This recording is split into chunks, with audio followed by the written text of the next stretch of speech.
Hey, what is up? Welcome to this episode of the Entrepreneur to Entrepreneur podcast. As always, I'm your host, Brian Lofrumento, and you all know already how biased I am when it comes to feeling like entrepreneurs are the innovators in today's world. And you can pick any industry, whether it's within the world of academia, whether it's within the world of research, or just real world application of things. Entrepreneurs are always pushing the envelope. And that's why I'm so excited about today's guest, because this is someone who is incredibly accomplished. You're going to hear about all sorts of acronyms and certifications and qualifications as well as degrees that today's guest has. But what I appreciate the most about him is that he's taken his lifelong career of study, of practicing, of all of the background that he's amassed up to this point to completely change an industry in a very forward-looking way that most importantly cares about the people he serves, which to me, that epitomizes what it means to be an entrepreneur. So let me introduce you to today's guest. His name is Dr. Carlos Castaneda. He is the founder and CEO of Castaneda,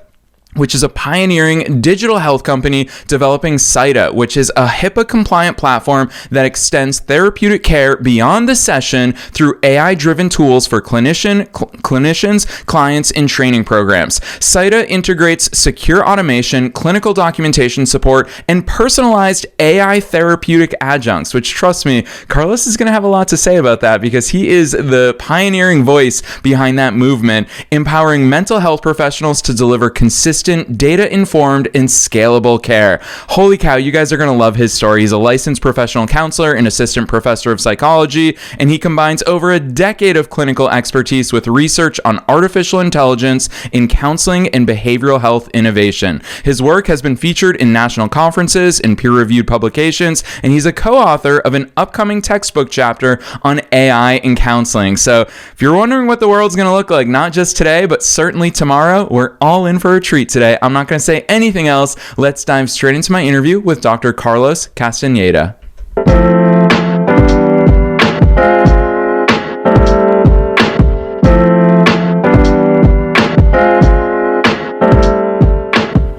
Carlos, I am so very excited that you're here with us today. First things first, welcome to the show. Thanks so much, Brian. I'm really excited to be here, and you just have so many kind words already, so I appreciate you. Heck yes. Well, I'll tell you what, that was only the tip of the iceberg. I could have kept on singing your praises because you know that not only am I a big fan of your work, but I'm so appreciative of entrepreneurs putting themselves out there, pushing the envelope, being the innovators, and most importantly, caring about those people that they serve. So let's start with you personally, because that's where it absolutely starts. Take us beyond the bio. Who's Carlos? How did you start doing all these cool things? Yeah, I would say all started from my past, born and raised in San Antonio, Texas. And one of the first amazing opportunities that I had from a teacher was to try to go to this program called People to People, where I get to go visit other countries and learn different cultures.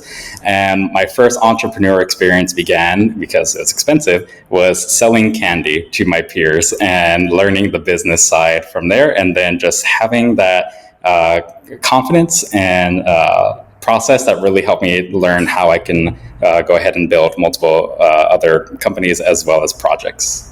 Yeah, I love that. That's the case for so many people. Carlos, it's funny. When I think back to my teenage years, I used to put a lot of dents in cars because I love playing soccer outside. And with the soccer ball hitting a car, it's pretty much an instant dent. So I figured out a way to pop those dents out and was charging people $20. But of course, taking that into adulthood and taking those risks, not as easy to do when we have responsibilities as when we were kids. So you've obviously had an incredible career up to this point, academically, but also professionally. What did that culmination of skills, experiences, talents look like for you to say, I want to start my own thing on top of everything else I've already done?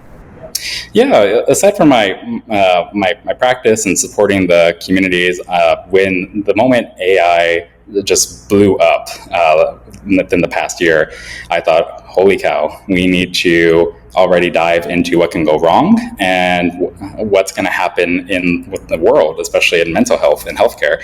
So we see a lot of folks that are developing different things, amazing, innovative tools. But my research accidentally led me to dive into this startup journey. So it led to developing, as mentioned, the AI therapeutic adjunct and how it can support clients or patients, but not as a replacement. I think we have some folks developing things like that, but my concern is someone interpreting that as a therapist. And being a therapist myself, I know my colleagues and friends are very nervous about that. So I thought, let's focus on developing adjuncts that can support between. And we're seeing a lot of folks really want to emphasize that. How can we do more to help our clients between sessions? And I'd be happy to dive more into that later. But yeah, so the research came in and became a journey. Amazing mentors and colleagues and who have supported me through this journey as well, and has really led me to really listen to not just what patients and clients want, but what do other therapists and healthcare providers want, and how can we make sure the AI or any digital tools that we have are safe, ethical, and also compliant with privacy. Yeah, I want to go there with you because obviously it's so at the core of so much of what you do, but I feel like in the mainstream conversation, people typically are placing AI and humans on opposing sides of the arena, and they make it seem like the more we inject AI into things, whether that's business, whether it's patient care, whatever it may be, the more we inject AI into it, we lose so much of the human element. But I love the fact that you're one of those innovators that says, no, it actually allows us to more deeply serve people, to actually help more people, and obviously scalability is something we talk about so frequently in business. Talk to us about that attitude, and I'm going to put you on the spot, Carlos. Is that are you the norm in your industry, or are you a bit out of the norm right now in your willingness to embrace AI? How the heck are you viewing and navigating all that? Oh yeah, well, I definitely know just most of my life I've always been out of the norm, and I think that's what's helped me feel and be a little bit different, but also think of things that others haven't really considered, not just from a business perspective, but ways to truly help folks. So yeah, we already see, unfortunately, in the news and media, instances of people getting hurt from certain AIs, and that could just be from inappropriate guardrails or just not having enough consultation support from let's say a AI psychologist expert. So we've been focusing a lot onto that and making sure that we test this with a partner organization 500 times a month with unique scenarios to make sure that this does not cause someone harm, and even notifies therapists, hey, your client here actually has a potential crisis event. Please go ahead and consider them. And that's on the therapist side. From the client side, they will actually be told, hey, this sounds like a lot, but I'm actually just an adjunct. I cannot support you, I cannot provide therapy in this perspective. I recommend your crisis hotline, and we'll let your therapist know so they can reach out to you. It can also detect flirting, which has been something that's been going on recently too, people flirting with their AI. So there's definitely unique experiences, right, where not just with therapists and clients, but as humans in general, how we're conversing and using tools to conversation AI agents. So we want to make sure that we stress that it's not to find a way to replace, but give that support in between. And that's, again, what we found in some data. A lot of the participants in that study were using the AI test, the research we made. They used it in the evenings as well as the weekends, and that's typically when you don't see a therapist. But yeah, I hope that answered your question. Yeah, not only does it answer the question, but I feel like it really illuminates kind of that gap that has always historically been there, is that when you see somebody, the in-between part, that's where the important stuff happens. I always think about it, even in the context of these podcast episodes, is hopefully today you and I can inspire someone in their own business to take chances and to become an innovator and to more deeply serve people. But ultimately, the proof is in the pudding. The proof is what happens in between people consuming podcast episodes, reading business books, whatever it may be. That's the important stuff. And I mean, even hearing you talk about, now I have to monitor, do we have the right guardrails in place? Are people using it appropriately? The fact that you're able to monitor that shows that this is deepening that relationship with the people that you're looking to serve. Talk to us about that in between, because not only are you using cool technology, but it's obviously so research backed. And I'm arguing clearly that it's the important stuff. You obviously come from a much more trained and academic background. What are your feelings on that? How are you plugging that gap? What does it actually look like in real life? Yeah, and for any entrepreneurs who are on that academic side, it really is finding that appropriate balance, because as an academic, you're always going to think, find limitations, make another study, continue research. That's typically what we do in our field and in our publications. So when it's actually time to adopt and put into application, we'll likely still have that scrutiny, and whether it's from colleagues or ourselves as researchers, thinking, is this enough? So sometimes imposter syndrome can slip in there. So what I would certainly recommend for those fellow entrepreneurs is if you have the risks for any of your work assessed already, and you have some sort of publication and evidence or data, that could suffice to still jump and take the risk. And if you want to continue, of course, there's your own private R&D to go ahead and see what that might look like. And continuously helping not just your confidence in your own business, but also giving your clients and customers confidence that they can use these tools as well for whatever agentic type of tools that you're developing for them. One tool that kind of comes to mind for that between, as you just mentioned, is something that we call Vox, VOX, and that's where we have a conversational type of, think of it as a psychometrist, an assessor. So what that looks like is, instead of my client who might not be tech savvy pressing the buttons to take an assessment, which they might do nowadays with any healthcare provider, this one talks to them. This one is saying they're friendly AI therapeutic adjunct, and they're also here to just ask questions about a certain assessment. And then we have a therapist in the loop. So that's another part for being an entrepreneur or just in your own field, is human in loop, but also being a therapist in loop, where you can read that transcript, and then we have the scores calculated of that assessment for you, so you can look at the clinical interpretations and have all that before you even see your client or patient, so that way that can help allow more time for treatment as well. Gosh, Carlos, hearing the way you talk about these things, you're showcasing in real time for us during this episode why entrepreneurs are so incredible. I can't help but think about how many of us entrepreneurs, when we're in the arena, we realize, wow, nothing prepared us for this. Because hearing the way you talk about this stuff, obviously you're incredibly accomplished in your professional background up to this point, but so frequently I'll use the 9-to-5 world as an example, is I think about how many 9-to-5ers are incredible at what they do, and then they get promoted, and then they get promoted, and then they get promoted, and now their job has nothing to do with what it is that they were so excellent at. Now their job is to manage people and hire people and build teams. It's such a mismatch in what it is that we're prepared for. Nobody could have prepared you to be the leader of all of these innovations that you're doing under your own umbrella. What did that preparation, if there was intentional preparation, what did that look like? How did you take that leap to say, you know what, I not only see these opportunities, but I want to build something that plugs this gap?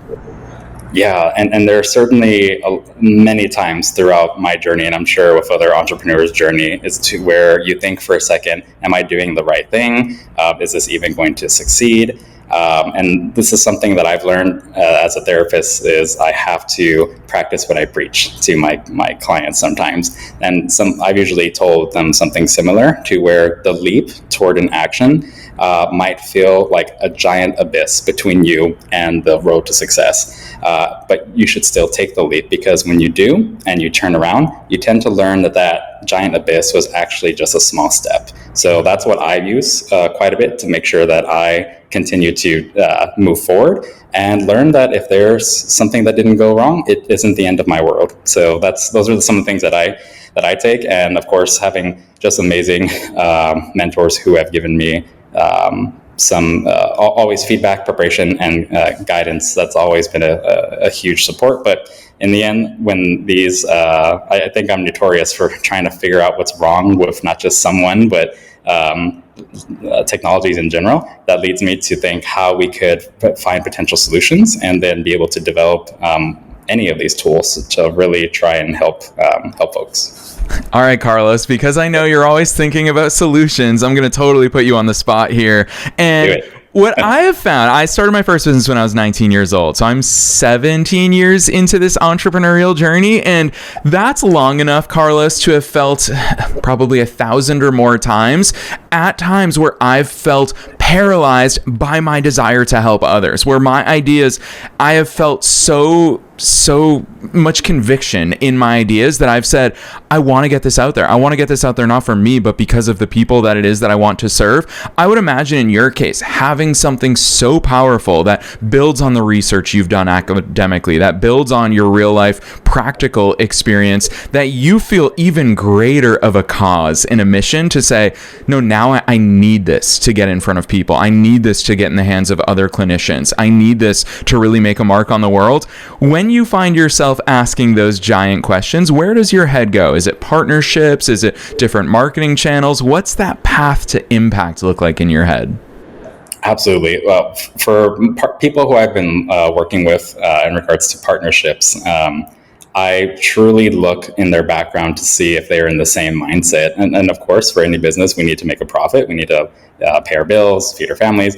But in the end, I'm looking for partners who really want to help people and not take advantage of folks. So that's what I found. And I've worked with amazing colleagues in other companies who are interested in partnering, like other EHR or EMR companies. We accidentally became an EHR company of all this, by the way, but who want to use our tools. So we're working on those negotiations. We're working with universities as well. We made our own university portal because that's another market that we found where students want to learn to use digital tools in therapy, as well as learn how to implement typical documentation, because in our graduate schools, sometimes we're not trained as much as we should. So we're working on the education market as well. So partnerships have included universities, other organizations who are interested in white labeling our tools, and then looking for partners in funding who also wish to not just change the world, but change people's world.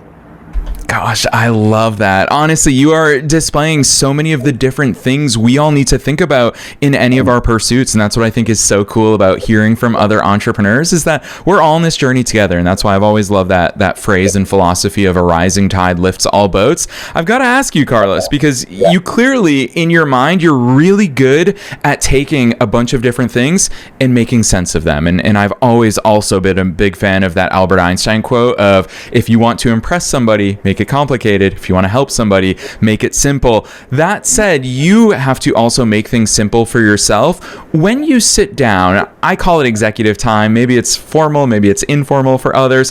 When you sit down for your executive time and you think about all the different components of what it is that you're building and how you're distributing it to the world, what does that executive time look like? What are the questions you're asking yourself? What's the timeline and the roadmap that you're assessing? I'd love to get some insights there. Absolutely. So when just starting this journey, I was able to develop all these tools within 2 or 3 months, thanks to these new organizations out there that can help people like me build these things for therapists and providers. So, and I think I am the type, as I think you mentioned earlier, to just roll up my sleeves and dig into these and begin building. But yeah, there are certainly times where it's wake up 4 or 5 in the morning, do some work, and this is when it was beginning to start too, working on my other professions, and then spend time with family, and then by evening, working to another 2 or 3 a.m., and then starting over the next day. So the balance and self-care is really important, but obviously that can be limited. But during those times, especially the mornings and evenings, that's where it's quiet. And I do have some time to think. And any time where I'm in some sort of movement, walking, climbing, running, that's where I really feel the pumped, like the energy is just surging through and helping me think of what I'm missing and what needs to be considered a priority or not a priority, and developed immediately, so we can be not just the first in developing these tools, but the first in making sure that they're safe and ethical and there's some research behind them. Since we know there are some organizations that might build stuff, but unfortunately skip past those safeguards as well. Yeah, I want to go deeper there, because you talk about prioritization, which is something that we're all aware of in our businesses that we have to do. But prioritization, it's a way easier habit and skill to talk about than it is obviously to learn. That comes through practice. But the other thing that I see people skipping over, and I saw you articulated it somewhere throughout our process of reaching out to you and onboarding you and asking you to come on the show, which you've so generously done. But I saw somewhere that you talked about stress testing things. And that's something that, as entrepreneurs, it's easy to get excited. I'm a particularly excitable person. It's easy to convince ourselves that this is the best thing since sliced bread, but it's not as easy to stress test it. It's not as easy to step outside the jar so that we can actually read the label of the thing that we're so intimately getting to know. I find that for me personally, what that means is just role playing as my customers, as my clients, as people who are consuming my stuff. What does that look like in your world? Because there's a lot more emphasis and a lot more importance on you stress testing your stuff than me doing anything with regards to business content.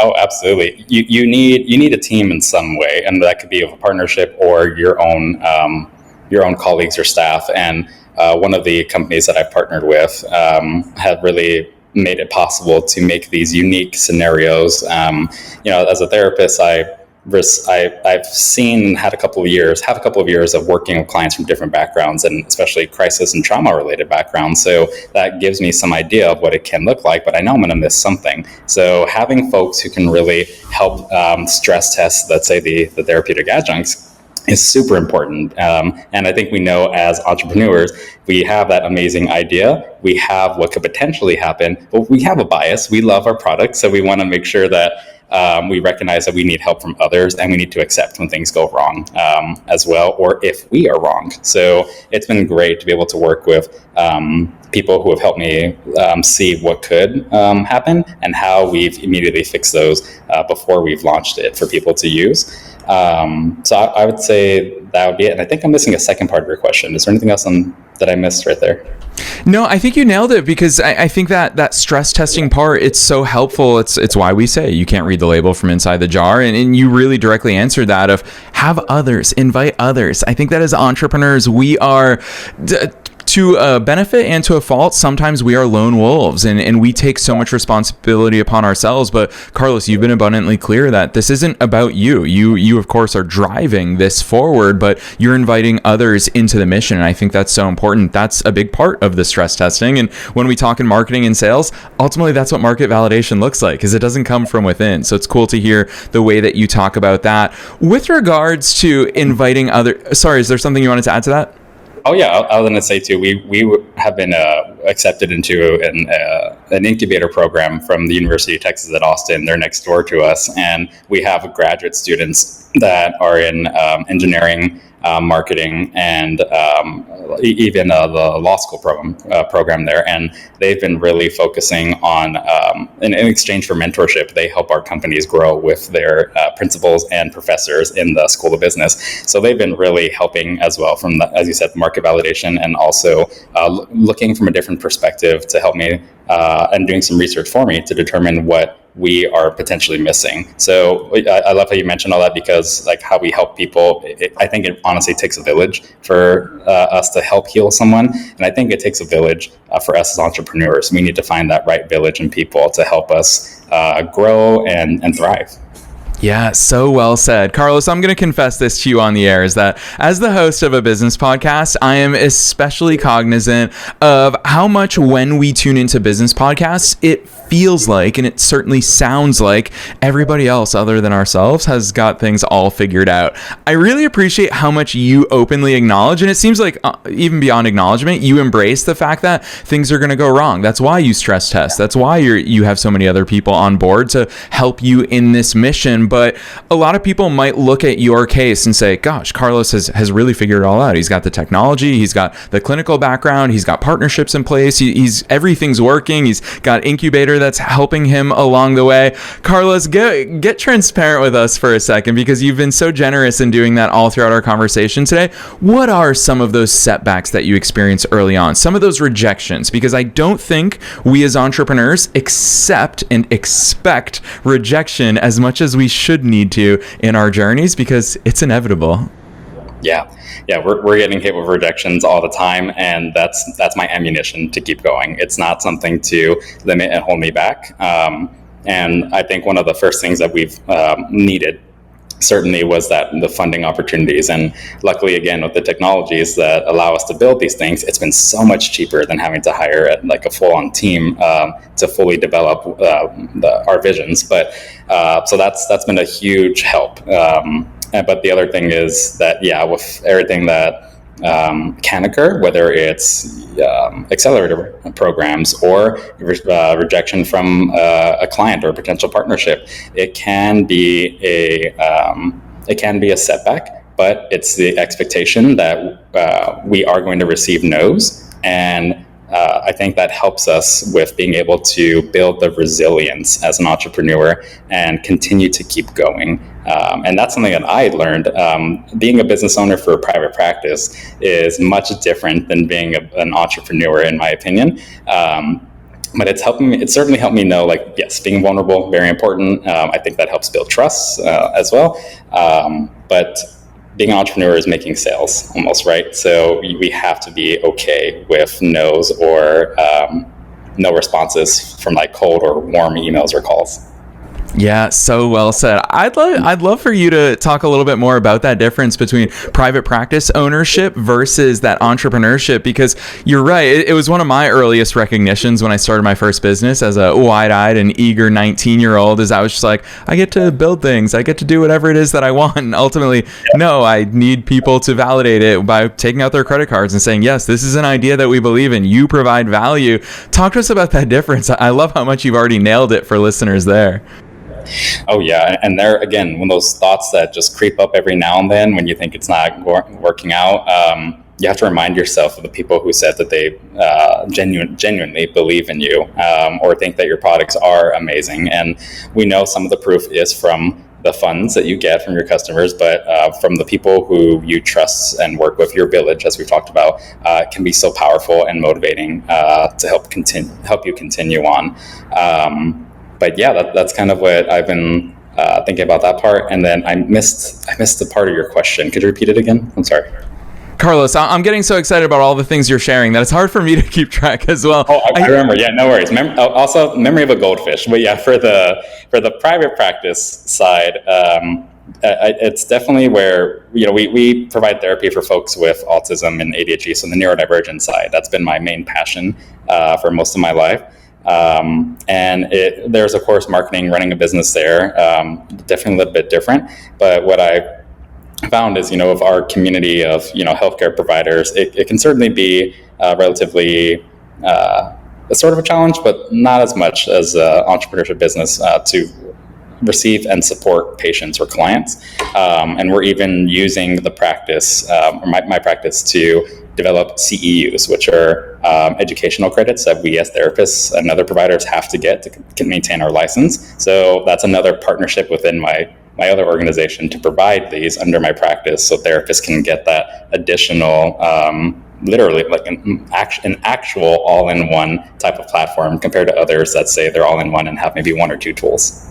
Yeah, I love that. That to me is, as a multipreneur myself, that to me is part of the fun of running different types of businesses as well, is that you have a playground. You get to try new things and you get to bring the things that work into your other businesses, or use that experience to refine and optimize all across the board. I think there's so much value in there, which is also why I'm going to call this out for listeners. I think it's so important for all of us to be interacting with entrepreneurs and business owners from other industries as well, because we can learn from them. All too often, we stay too much in our own industries. And Carlos, you're such a shining example of why it's so important for us to step outside of our industries and really learn so many things from others. But the biggest question that I ask at the end of every single episode, because time flies by here, it's super open-ended. Even I get very excited to hear what the guests are going to say here, because you can go in any direction, Carlos. And that is, what's your best piece of advice for listeners? I feel like you dropped so many stories, real life experiences, strategies, tactics, executive considerations here in today's conversation. But also remember, we're being listened to by both entrepreneurs and entrepreneurs at all different stages of their own growth journeys. So as a fellow entrepreneur, what's that one thing that you want to leave them with today? Yeah, so for those who want to create their own business or dive into their entrepreneurship journey, but there are these things holding them back, such as your own thoughts or other barriers, look to see what's available to you now that you could make that's so much less expensive than the past. I think that's the first thing. The learning how to use these tools. So some are AI, some are just already there available for you. And then go ahead and build your community to help you with that, your confidence in taking the next step, and go as much out as you can and take your time with it. There were instances where I had to work multiple jobs to make this grow, and thankfully that's happening. That's been reduced, but it's something that I recognized was going to be a sacrifice, and led us to where we're at now. So something that you're able to realistically do in regards to sacrifice, but then do not let those thoughts of that might hold you back from taking that leap or step, as we called it earlier today. Yes, I love that. Carlos, even that advice right there shows how much of a hustler you are, how much of an innovator you are, how driven you are for your why. We talk so frequently about that in entrepreneurial circles, and I'm so grateful for the way that you shared all of that with us here today. And I'm also very excited for people to follow along in your journey as you continue to grow, you continue to do amazing things. I love seeing those partnerships come to life, and most importantly, the impact to come to life for all the different clinicians, patients, clients, everyone that you're helping along the way. So, Carlos, for listeners who do want to follow along, drop those links on us. Where should they go from here? Yeah, be happy to see you all on whether it's LinkedIn, or go to sida.thinkada.com, or thinkada.com has all that information, and happy to speak of anyone in regards to not just partnerships, but mentorship and support however way that I can. Yes, Carlos, you are super generous as a fellow entrepreneur. I'm so grateful for that. Listeners, you already know the drill. We're dropping all of those links down below in the show notes, no matter where it is that you're tuning into today's episode. Don't worry about spelling. Don't worry about remembering anything. You can click right on through from the show notes down below. We're also linking to Carlos's personal LinkedIn. So if you want to individually reach out to him, you hear how much he loves this stuff. It's so hard to find someone who is incredible at all of these different facets of business. So definitely don't be shy. Otherwise, Carlos, on behalf of myself and all the listeners worldwide, thanks so much for coming on the show today. I'm grateful for being here. Thank you so much, Brian.